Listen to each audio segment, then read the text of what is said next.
Saya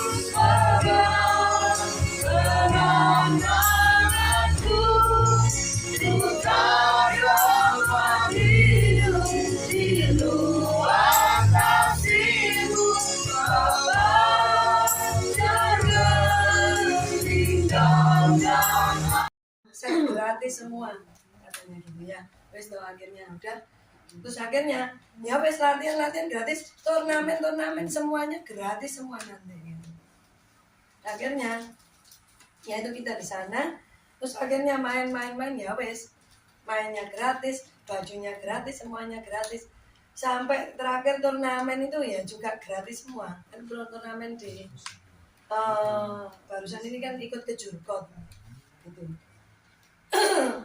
Nah, ikut ke Jurkot di Goci sama di ini apa namanya, UNESA itu. Akhirnya gratis semua. Terus habis itu ya ini ya cerita ini tentang kesaksian ini ya, saudara ya. Berikutnya lagi ya ini, saya mau bersaksi ya. Anak saya ini kan maksudnya sekolah di NSE, ya kan. Kak Rara itu sudah menubuati anak saya, menubuati suami saya. Bapak naik next level, Bapak akan pindah ke tempat yang lebih bagus atau ke tempat lain. Nah, ternyata ya itu, waktu itu sudah saya saksikan ya, bahwa akhirnya kan pindah ke tempat yang lebih bagus. Nah, akhirnya kita ini, karena mertua saya sakit, akhirnya saya berpindah ke rumah mertua saya waktu itu. Karena mertua saya sakit, terus mertua saya minta diberobatkan, akhirnya kita bawa berobat ke apotek Viva Generik, diketahui oh ini sakitnya triglycerid, kolesterol, asam urat, ini. Akhirnya terus tahu kelihatan semua hasilnya, dibawa ke rumah sakit. Singkat cerita ya wes masuk rumah sakit, akhirnya saya disuruh nginep sana. Loh ya apa kok nginep, kan kata dia nginep sini gini, soalnya anjingku loh siapa sih ngasih makan, saya kasih ya loh, aduh ya apa ini. Terus akhirnya nginep tuh di sana tuh. Akhirnya ternyata ya tidak secara kebetulan, akhirnya ketemulah dengan seorang di Bobor Yongu itu, suami saya sama saya ketemu sama seseorang coach. Akhirnya coachnya itu bukan coach ya, ketemu dengan temannya suami saya. Ternyata dia yayasannya Gloria. Pikir suamiku suruh masuk ya Gloria. Ternyata pas oh ya wes kasih data, dikirim datanya, ternyata belum, kok lama ya. Ternyata akhirnya kita disuruh temen lagi melok CLS, karena CLS itu cewek-cewek semua. Akhirnya kan CLS, ternyata di CLS terus main, terus kita cerita sama coachnya bilang, loh melok kamu gak usah ngene Gloria, loh di tempatku aja, aku ini kan coachnya NSA kata gitu, ngapain kamu kok mau masuk Gloria, ayo daftar 250 tak masuk no. Ternyata dimasukkan ke sekolah NSA. Sampai di sekolah NSA, akhirnya kita perjalanan waktu itu, ya toh, setiap bulan kita ke sana. Lah, suami saya itu terakhir kan dapat proyek ya saudara ya. Proyek itu ternyata proyeknya itu mau dapat proyek, ternyata orangnya ini apa namanya? Ya itu sempat kayak dia itu pertama kasih gambarnya harusnya 4-5 gambar. Oh disuruh ganti gambar sampai 10 kali gambar ya toh. Akhirnya mau bikin penawarannya dibilang, kalau kamu malam ini penawaran nggak masuk, batal katanya gitu ya toh. Akhirnya loh kok gini ya orang, aku bilang sama suamiku, kamu orangnya seperti ini karakternya, kamu nanti dapat proyeknya lihat belum tentu enak kamu, soalnya karakternya nggak baik, maksudnya orangnya itu modelnya kayak temperamen gitu loh. Aku bilang waduh repot ini, tapi namanya kita butuh proyek ya, pikirnya kita mau handle gitu. Perjalanan masih baru dikerjakan ya kan, orangnya telepon setiap hari, telepon. Jadi kita kayak kacung nih, setiap hari telepon kayak kacung nih. Oh kamu ini dijadiin kacungnya loh ya, kamu setiap hari diteleponin kayak kacungnya. Ya soalnya aku tahu kamu kan, dia kan ngesuk nih proyek di kamu ya, jadi kamu diteleponin, tapi kan ya nggak caranya gitu setiap hari ditelepon. Bawa tulis di sebuah kertas, ini ya kamu harus mengerjakan ini, 1, 2 ini, 3 ini, langsung kirim email ke kamu. Itu namanya kerja profesional ya toh. Saya kerja seperti ini Sehari ditelepon, sore telepon, besok pagi telepon, lusa telepon. Loh, ya apa sih telepon kok bendino ya. Yang ditanyakan apa? Terus saya ngomong sing ini, sing itu, sing ini gambarnya gini, sing ini tukangnya gini, sing ini gini. Terus saya tanya terus ganten. Mari gitu terus akhirnya suatu hari sing terakhir sing ditelepon gini. Aku minta ya bawaannya ukuran ini minta dikasih ini apa dikasih fisernya gini apa. Oh no sing ditanya. Oh iya kata bujuke nanggepi terus saya. Nanti tak beli no fiser nih ngene.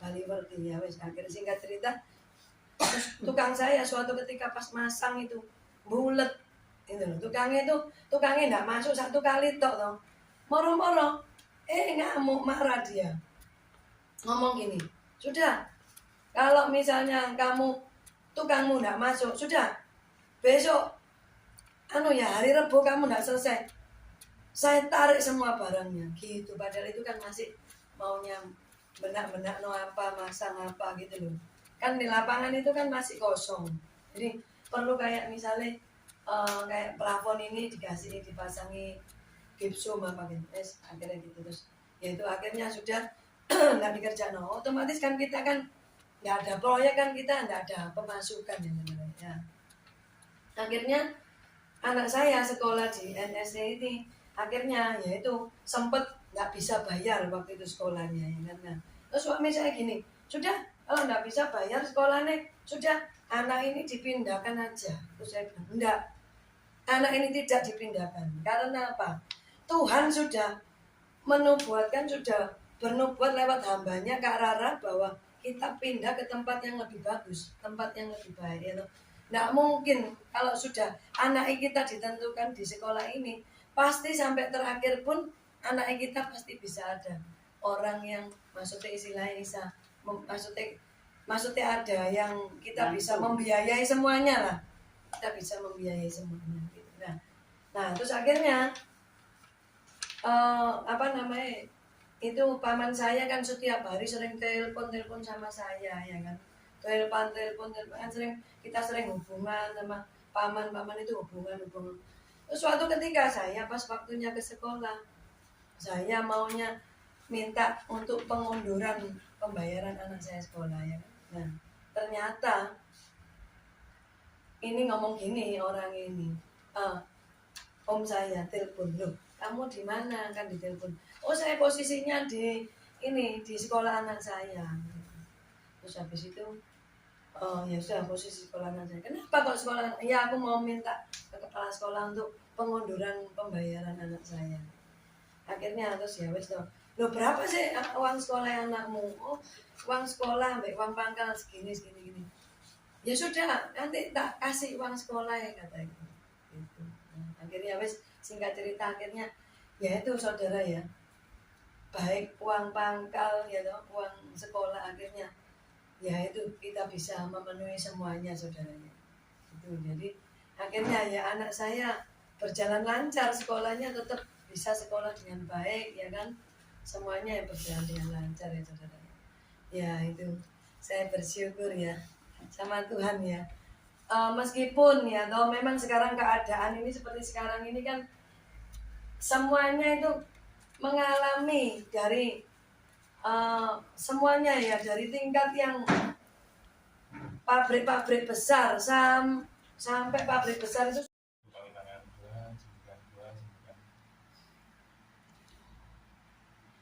singkat tanpa obat berkurang dan sekarang amin.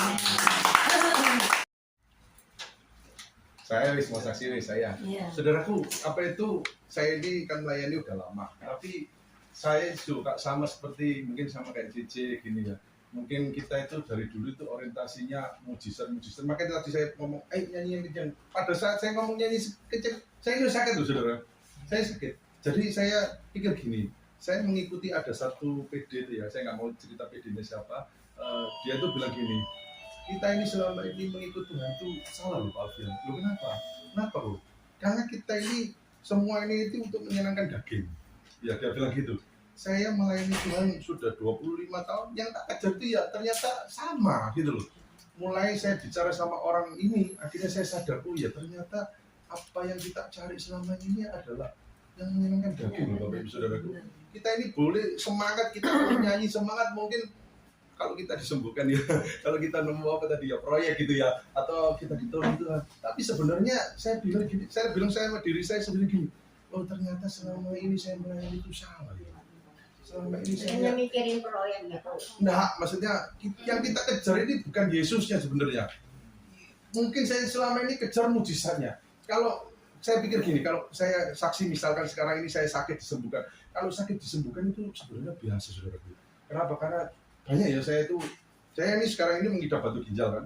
Tapi yang dulu-dulu saya ada pernah sakit yang maksudnya yang ngeri-ngeri. Tapi itu saya itu udah lewat dan sudah disembuhkan, sudah ditolong Tuhan. Jadi saya pikir gini, kalau kita ini selama ini cuma kita kejar mujizatnya, sebenarnya kita ini keliru besar saudara. Karena apa? Kita tidak kejar Yesus.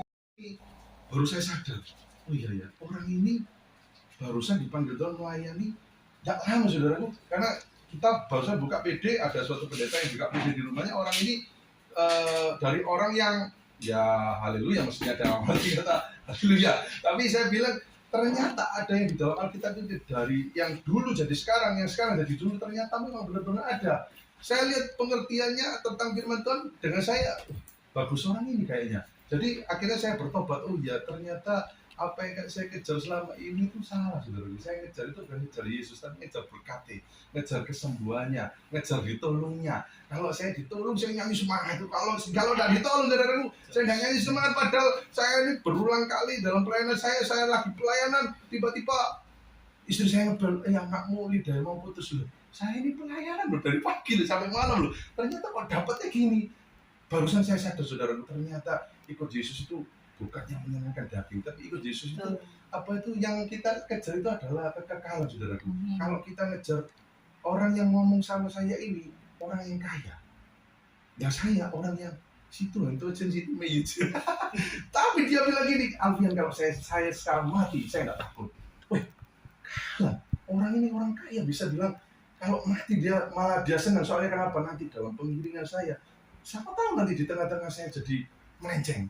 Loh, jangan gitu kok istrinya sampai mau nangis. Kalau memang Tuhan kasih umur panjang ya cuma saya dari ngomong sama dia, saya mulai sadar, oh ternyata apa yang saya kejar selama ini salah saudaraku ya. Jadi sekarang saya sudah ganti fokus saya, yang mau saya saksikan bukan sakit disembuhkannya, tetapi yang mau saya saksikan adalah pertobatan kepada Yesus ini loh yang paling penting saudaraku. Kalau sakit disembuhkan itu orang yang di luar Yesus sana, ya banyak yang disembuhkan. Mereka ke dokter jadi tiba-tiba sembuh, tiba-tiba ditolong, tiba-tiba ya malah bicara, nemu uang di jalan. Saya pernah jalan-jalan di TP, orang-orang uang itu terbang loh.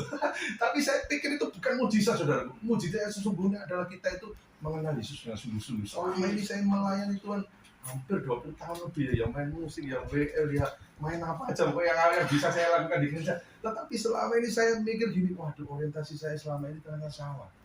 Ya saya kenal sama Cimeling ini sudah lama loh ya, semenjak dulu ini sudah lama. Jadi saya yang mau saksikan di sini adalah bukan kita itu apa itu kejar mujizatnya, tetapi ayo sekarang ini kita kalau kasih kesempatan misalkan memuji Tuhan yang benar. Karena nanti pada waktu masanya kita tidak bisa memuji. Waktu anak saya lidahnya mau putus, saudaraku, saya di ruang operasi itu sudah nggak bisa memuji, udah nggak bisa berdoa. Bisa nih saya cuma satu saudaraku, nangis.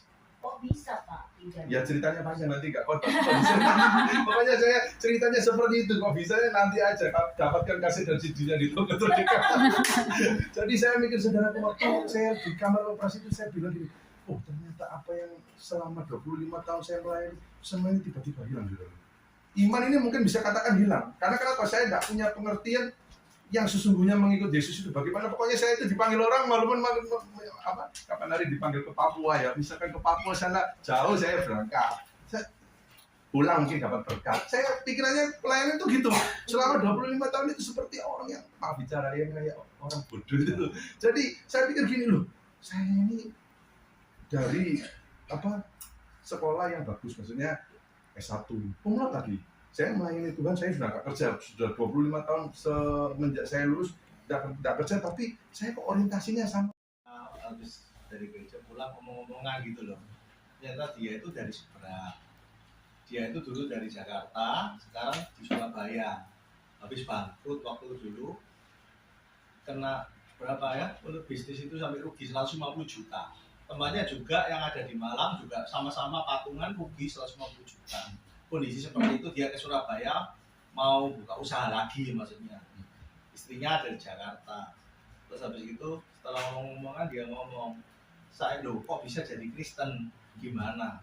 Ya saya itu waktu sama teman saya itu temannya sudah Kristen.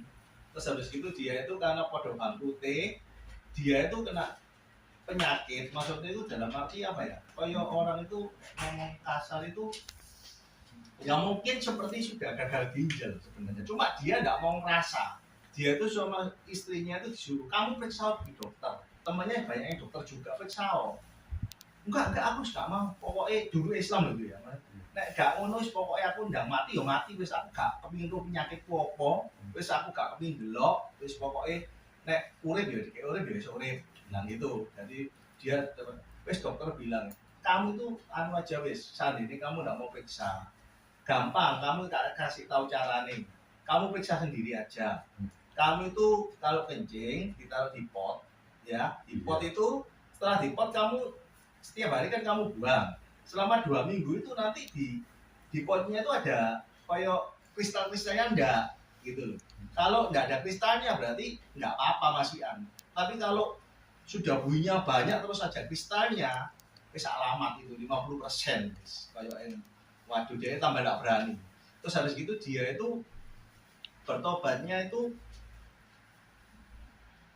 saudaranya Islam, terus dia itu tiba-tiba itu kepingin baca kepingin baca maksudnya jadi kepingin baca kepingin baca terus kepingin baca mungkin ya ada temennya yang doakan itu habis mau baca terus habis itu dia akhirnya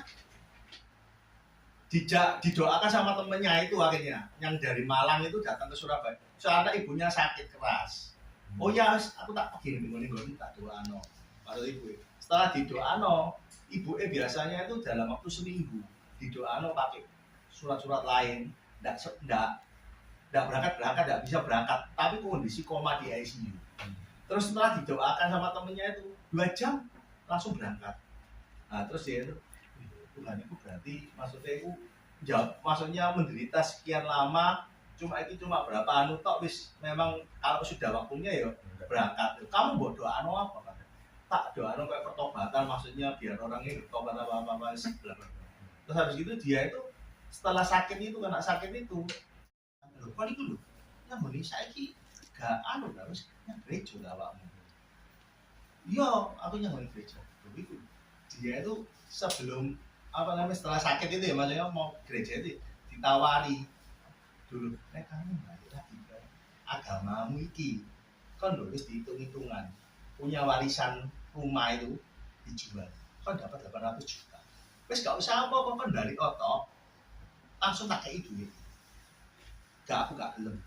Aku Yesus lebih penting teko duit. Duit itu loh, piro ae iso digolek. Dia ngomong gitu. Tapi sejak itu mau baptis 3 hari sebelum baptis itu loh. Dia itu enggak sadar. Kok bening bersih. Biasanya bui kok enggak ono. Sembuh total. Jadi karena Tuhan dia bilang namanya, iki aku iki lho welok Yesus. Cek barusan kate welok. Wes dikek bonus loroku wis waras. Lah nek aku dikek 800 juta. Terus pengen aku sarene ngomong kasar ya, kayak gagah gitu. Terus pengen anu maksudnya aku ndak duwe piro. Ya nek terus pengen aku waras. Karena imannya dia masih iman kecil kan maksudnya setelah bertobat. Lah nek terus pengen berangkat terus duwe kayak opo? Dia ngomong gitu. Dan puji Tuhan Pak, terus anu aja apa namanya? Maju terus. Saya bilang gitu. Ya itu maksudnya bahwa Yesus itu tidak bisa ditukar dengan apapun. Amen. Itu 800 juta, enggak aku enggak beli. Nek memang mau ngasih no, enggak pokok tak tambani, tapi nek kon enggak ngasih no, karena aku suruh pindah. Sorry ae. Oh, nek enggak apa-apa. Kira-kira kalau 8M goyang enggak? Nah, itu enggak ngerti imannya. Kursinya digoyang. Soalnya itu sudah pergi notaris, sudah hitung-hitungan jatahmu 800 juta. Ditawar nih. Kalau mau langsung tak kasih, tapi pindah. Ya itu maksudnya dalam arti kan beli katanya 8M mau beli. Nah makanya itu apa maksudnya iman itu seperti itu sebenarnya harusnya anak-anak Tuhan itu harus seperti itu. Enggak goyah dengan apapun juga pokoknya Yesus yang bisa menolong. Sekali Apapun Yesus. yang terjadi, Yesus. tetap dia bisa menolong. Amin. Itu aja, puji Tuhan. Puji Tuhan. Hari orang yang saya panggil ini nggak mau datang. Aku saya ini susah ya. Saya ini ya paling-paling bisa nyapu. Terus saya berdoa sama Tuhan. Tuhan kau kiri Tuhan orang yang bisa membantu saya. Pada suatu hari ada famili saya itu datang. Dia itu kerja karena dikuatkan dari kerja aja. Mau tinggal saya enggak apa-apa tinggal. Dia itu rajin sekali. Sekarang dia yang bersih-bersih rumah saya, bersih rumah saya sekarang. Tadi itu bersih lemari, saya bersihin. Biasa nyuci saya nopo-nopo. Tuhan itu ya dunia doa saya ya. Yang dipanggil itu biasa bayar, nggak mau, malah ini famili saya nggak bayar. Dia datang ke rumah saya. Bersih rumah saya, orangnya tuh rajin sekali, bersih sekali. Tapi suka lupa. Ya, puji Tuhan. Tuhan dengar ya. Apa yang saya alami sekarang itu dampak dari apa yang saya kerjakan dulu ya, seperti yang Bang Alfian tadi bilang. Jadi mungkin dulu fokusnya ke daging dan mengejar berkat, tapi ternyata sekarang punya mindset yang diubahkan yang berbeda. Nah, dulu saya puji Tuhan sudah mengalami mindset yang sudah diubahkan, dan saya puji Tuhan sekarang mengalami dampak dari mindset yang sudah diubahkan Tuhan itu. Jadi dalam keadaan jalan yang buntu, dalam keadaan badai, dalam keadaan terhimpit sekalipun, dalam keadaan di lembah kelam, yang saya lakukan itu mengucap syukur, saudara. Itu kunci utama ya kalau menurut saya. Dan saya pernah dengar dari pendeta dulu pas saya di MDC, Tantangan Gereja Muslim. Itu saya ingat sampai sekarang. Kunci dari mengucap syukur itu luar biasa sekali. Nah, jadi saya itu lakukan terus dalam keadaan apapun yang tadi saya sebutkan itu. Saya kalau duduk berdoa itu selalu nomor satu saya mengucap syukur. Sampai saya pernah berpikiran dengan akal sehat saya, keadaanku kayak gini kok aku mengucap syukur, kok bisa ya gitu. Tapi dari inner roh yang ada di dalam saya itu, dia selalu ingin mengucap syukur gitu. Jadi mungkin itu juga Roh Kudus yang ada, yang Tuhan berikan ke diri saya, sehingga saya mampu untuk mengucap syukur. Dan selain itu juga tidak melenceng ya, berusaha untuk hidup dalam kebenaran, mengikut Tuhan, selain dari mengucap syukur. Nah, puji Tuhan, saat ini mungkin saya mengalami berkat kesehatan, berkat pekerjaan, apapun, saya merasakan itu dampak dari apa yang saya lakukan. Oke, puji Tuhan. Puji Tuhan. Terbangkan ku bawa hati yang menyembah dalam roh dan kebenaran.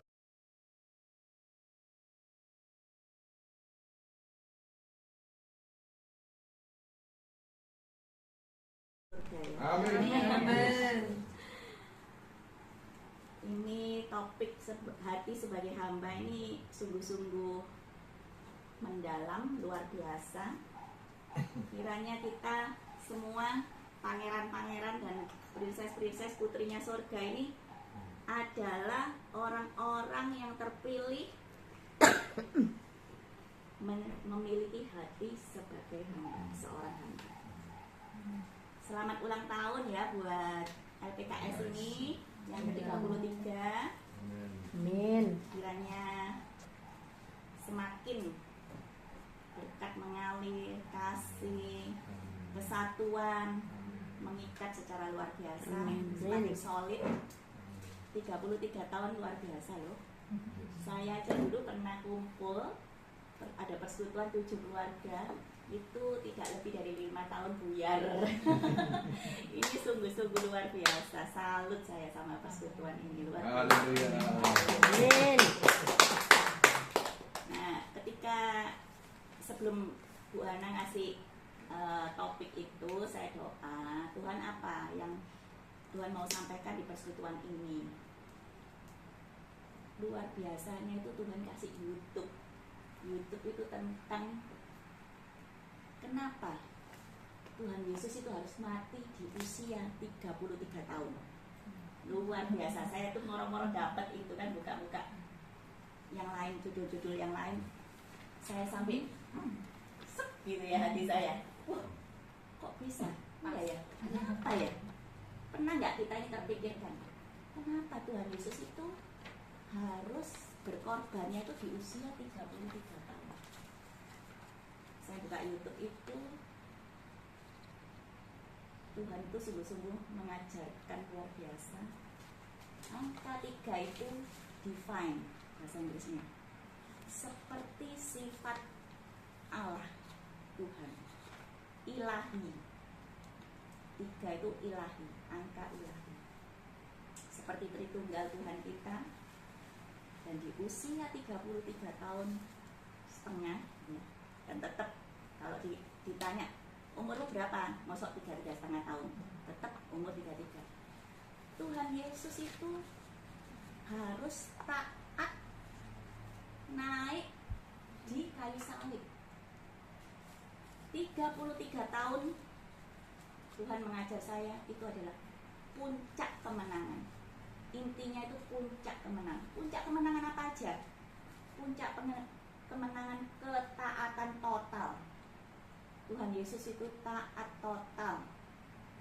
Puncak karya kasih Tuhan yang luar biasa, berkorban di atas kayu salib. Dan di usia 33 tahun itu juga kan Tuhan Yesus kemudian setelah mati bangkit. Puncak kebangkitan, kemenangan yang luar biasa dahsyat yang Tuhan nyatakan.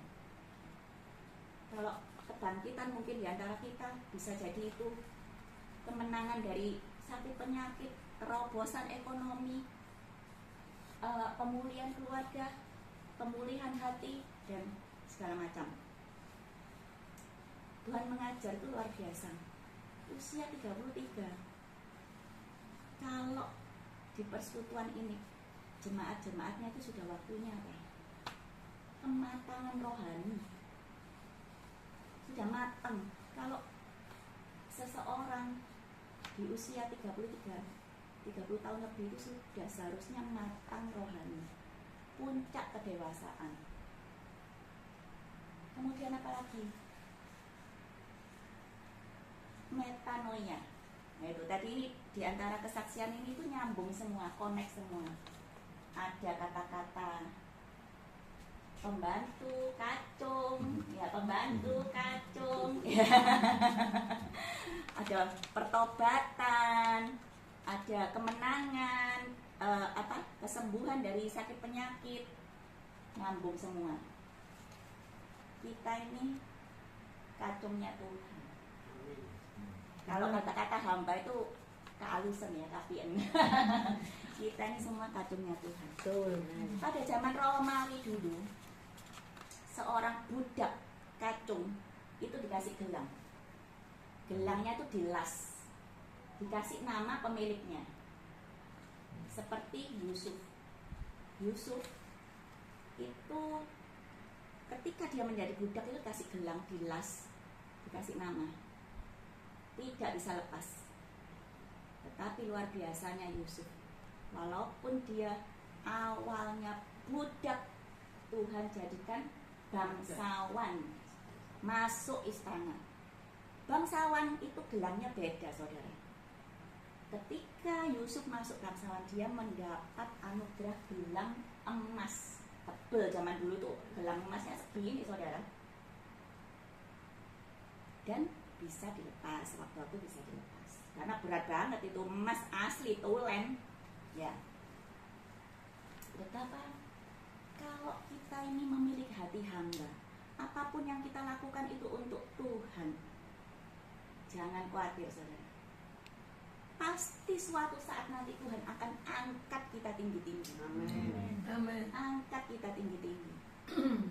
Dan apa yang ingin Tuhan sampaikan, ya, saya doa, apa yang ingin Tuhan sampaikan, Tuhan akan memberikan terobosan ekonomi, kesehatan bagi semuanya yang hadir di sini. Amin. Amin. Dan Tuhan suruh saya mengajak saudara-saudara semua untuk melakukan nanti penginjilan. Mari kita keluar penginjilan. Saya mendapat visi dari Tuhan itu apa? Mengajak orang-orang yang sarungan, pakai sandal jepit untuk beribadah bersama. Karena selama ini tidak banyak gereja yang bisa setiap orang tuh sandal jepitan datang. Mereka tuh malu katanya. Pernah saya ini ngajak ya dia suaminya tukang becak gitu, tapi dia juga ada jual itu loh, tanaman tuh loh di dekat rumah saya. Ayo kita ajak ke gereja. Dengan berbagai alasan dia menolak. Tapi dari cara dia bicara saya tahu apa yang membuat dia itu gak mau saya ajak. Malu, punya baju lusuh, ini gitu. Saya ini mau ngasih barang, ngasih baju, ngasih apa itu juga saya ini mikir. Soalnya ada orang tuh yang kadang kita kasih barang, ngasih apa itu tersinggung. Aduh, pikirnya aku gitu ya. Jadi kita juga memberi itu juga bijaksana. Nah, itu yang Tuhan taruh di hati saya. Yuk, LPKS ini yang sudah dewasa, sudah 33 tahun, mari kita semua bergerak keluar. Sudah waktunya, sudah puncak kedewasaan. Ayo kita apresiasikan puncak kasih kita juga kepada orang-orang yang belum mengenal Tuhan Yesus. Ya.